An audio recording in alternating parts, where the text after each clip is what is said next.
And it's time for On Point, where we speak to experts to delve deeper into some of the key issues in the spotlight right now. The war in Ukraine has been going on for more than 4 months, and there's no sign of it ending anytime soon.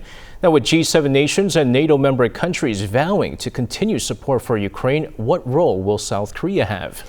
And with lawmakers from Ukraine supposedly visiting South Korea this week, all eyes are on how South Korea will help the war-torn nation move forward. To get an expert's insight on the issues, we connect with Rafael Cohen, director of the Strategy and Doctrine Program at RAND Project Air Force. Good morning to you. Good morning. Thank you so much for having me. All right, so first off, proposed visit by Ukrainian lawmakers to South Korea this week. What does this signal, or is this merely a reciprocal visit after lawmakers of South Korea's ruling People Power Party visited Kyiv last month? Great. Well, I think you can understand this visit in sort of two dimensions. There's a political logic, and then there's a military logic. Let's talk about the political logic first. Since the very outset of the conflict, Ukraine has been very aggressive on the diplomatic front, garnering support for its cause. So Ukraine personally reached out to a variety of countries across Europe, across North America, Middle East, Asia as well. And I think the change in administration in South Korea presents a political opening for Ukraine to bolster its ties. So I think you can understand this visit in that dimension as well. I think you also have to understand it in terms of the military logic as well, though. As your coverage at the top of the hour suggested, Ukraine is very much in the midst of a very kinetic war of attrition in the eastern part of the country for Luhansk and Donetsk provinces, Donbass. And in that light, because it's a war of attrition, it matters how much military equipment you get. And South Korea, as a major arms exporter, is a particularly attractive ally from Ukraine's perspective. So when it comes to assistance, South Korea has been hesitant about supplying Ukraine with, what's called the lethal weapons, right, as opposed to the non-lethal weapons we saw with the helmets and the bulletproof vests. Do you think it's time that South Korea does in fact start supplying lethal weapons? And if they do, how do you suppose Russia will respond? Sure.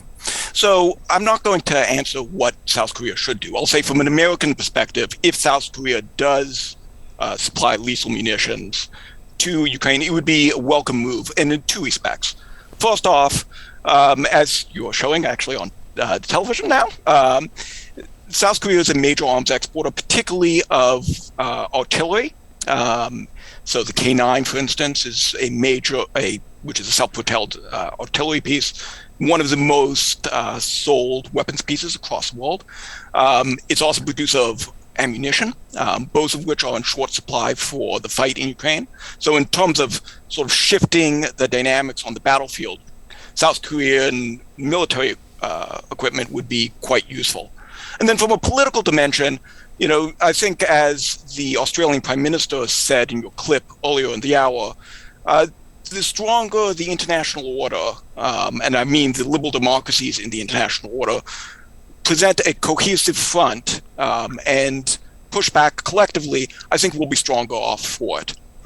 Now, as to the Russian response, I think it's important to know that Russia really is in pretty limited flexibility here in terms of their ability to respond. I think you might see a diplomatic response, perhaps potential travel bans, potential additional economic sanctions are directed towards South Korea if it applies military aid.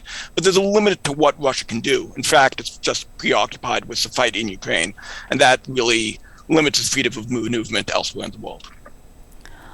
Well, then, one of the effects of the Ukraine war is countries wanting to join NATO. Turkey has lifted its objections to Finland and Sweden joining the alliance. So do you think Russia was blindsided by this decision, and how will this affect Russia's next moves?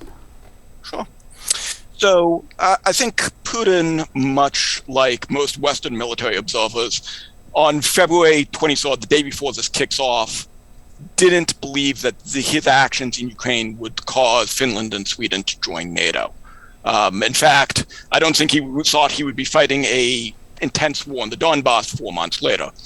That said, I don't think Russia is particularly surprised that Finland and Sweden are joining NATO. Both of those countries have signaled that they intended to join the alliance now for several months. The leaders of those countries have told Russia directly that they were planning on doing this. So I don't think they're surprised that Finland and Sweden are actually going ahead and completing that accession process. As to what Russia can do, is again, as I mentioned earlier, there's very limited levers Russia has right now to express its displeasure. It can issue strongly worded diplomatic statements. It can threaten additional sanctions. It can perhaps undertake actions in the cyber realm.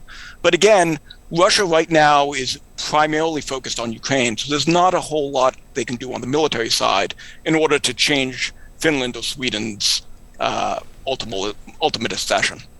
So let's talk about Ukraine. You know, Ukraine has kind of long shown willingness to join the military bloc of NATO, which obviously irked Russia quite a bit. How likely is it, in your opinion, that Ukraine finally is able to obtain membership if, I guess, everything goes through as planned? So I still think it's probably unlikely that Ukraine ultimately joins NATO, and that's for two reasons. First off, when we've talked about what sort of diplomatic settlement might come out at the conclusion of this conflict, one of the bargaining chips that has been on the table is that Ukraine would officially drop its bid to join NATO. It would still go ahead and join the EU, but not NATO. And then on the other hand, I think there are a number of members within the alliance that would still be skeptical of Ukrainian accession towards NATO, if for no other reason that they don't want to get involved directly in a military conflict with Russia. They're happy to support Ukraine by supplying weapons, by supplying humanitarian aid, diplomatic cover and the like, but they don't really want to get into a shooting war. And so I think there would be reluctance both on the Ukrainian side as well as on a number of the NATO member states' side to them actually joining the alliance. At the same time, though, it may not actually matter as much, because as long as this conflict goes on, Ukraine is going to be increasingly equipped with Western-style military equipment that meet the NATO standard. They're going to be trained by the West. So they'll increasingly look closer and closer to a NATO-like military, even if they're not officially in the alliance. And certainly there's going to be no love lost between them and Russia, whether or not they're in the NATO alliance or not. So again, they may not officially be in the alliance, but it may not matter that much in the end. All right. Thank you so much for your insights. Looking forward to speaking to you again. Thank you so much for having me.